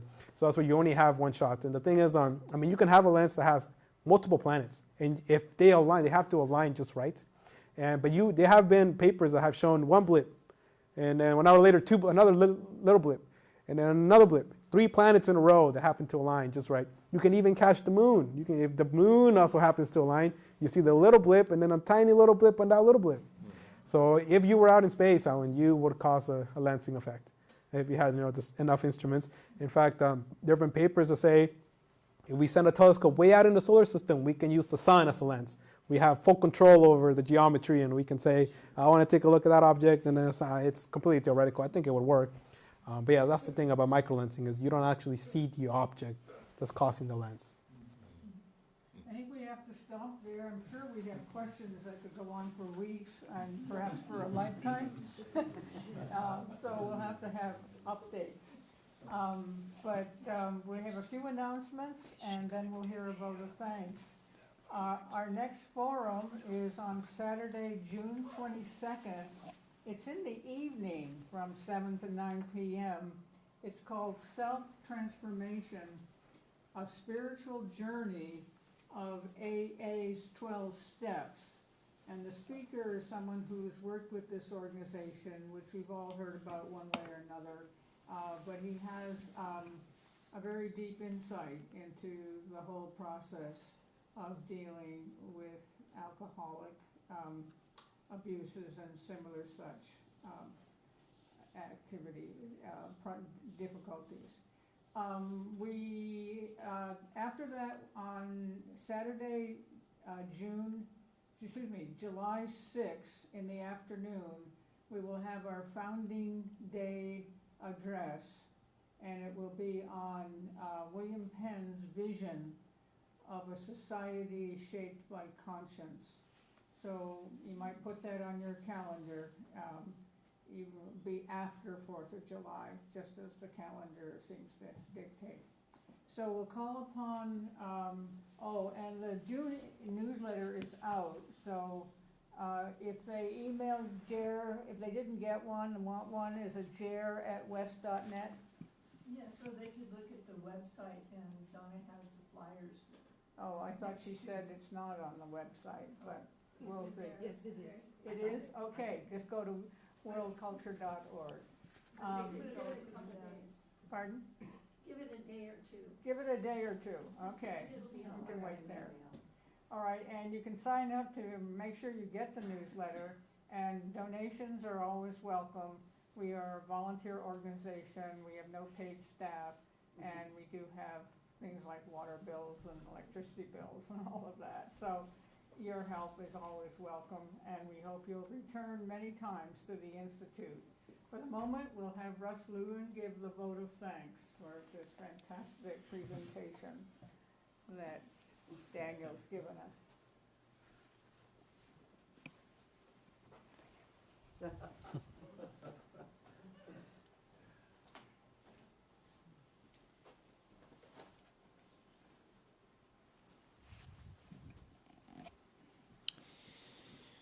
Well, well, I hope you all join me in a great deal of thanks and gratitude to Daniel for a remarkable presentation, the highlight of which was evaluating mushrooms and penguins.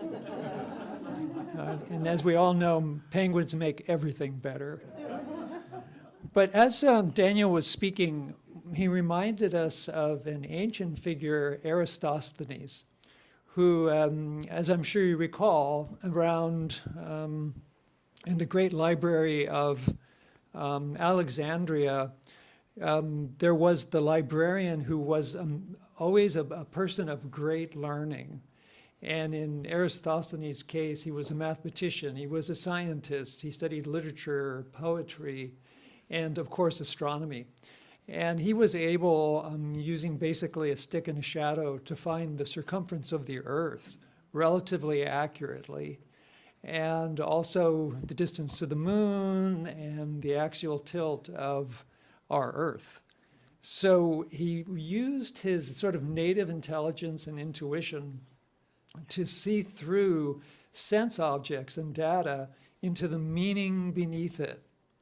And as we move into the new age of astronomy, the most fantastic things are starting to happen. Like in the Vera Rubin telescope, is that the correct name? The female astronomer who discovered the rate of the axial rotation of the galaxy, that it's moving into digital. And they'll be like downloading 20 terabytes of data a night. And it's expected that they're going to find in the next 10 years about 20 billion new galaxies. Obviously, this can't be observed by human eyes, that we need machine learning to do this. And so the new white knights of astronomy are those who can not only think openly and out of the box like Eratosthenes, but who have the skills to sort of sift through this data and find underlying patterns, and from those patterns determine new meaning in life, in the universe. And don't forget that Eratosthenes discovered Eratosthenes' sieve, in which it was a method of sifting through numbers to find prime numbers. And so there are a lot of parallels. But perhaps, at least to the student, the most striking aspect of the day was Daniel's deep gratitude. As we know, for those who have seen farther, it is because they're standing on the shoulders of giants. And in this case, Daniel started by acknowledging that, which is really the mark of true intelligence, deep intelligence. And his gratitude to his teacher, Kim Miller, who is well known for being a wonderful teacher, is marked. And there's a quote that we love: "A teacher affects eternity, and one can never tell where her influence stops." So Daniel, thank you so much. And apparently this influence will not stop in spaces that we now know of, but in spaces that are to come. Thanks for your devotion.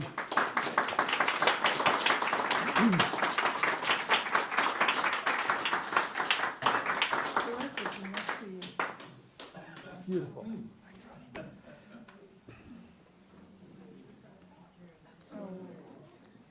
I'm a person who doesn't know anything about science. I'm in art and music and all of these things. And I didn't think I was going to understand anything that you had to say.